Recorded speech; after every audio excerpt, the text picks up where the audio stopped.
బొరుగులు అటుకులతో మిక్చర్ చేయాలంటే ఇలా చేయాలండి. ముందుగా స్టవ్ ఆన్ చేసేసి కడాయి పెట్టి బొరుగులు వేసి ఇలా బాగా ఫ్రై చేయాలి.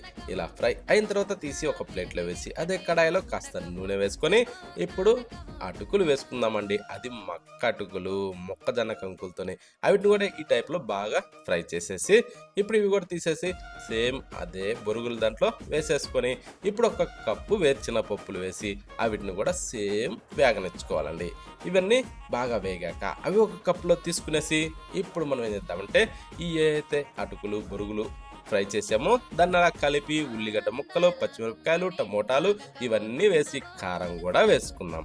వేసాక కాస్త చాట్ మసాలా, ధనియాల పొడి, సాల్ట్, మిరియాల పొడి వేసి ఈ ఫ్రై చేసిన వాటిని వేసి కొత్తిమీర వేసి కాస్త అలా నిమ్మకాయ పిండి ఇప్పుడు బాగా ఇలా మిక్స్ చేసి ఈ విధంగా చేశాక ఇప్పుడు ఒక్కసారి టేస్ట్ చూడండి. సూపర్ అంటే సూపర్ అండి.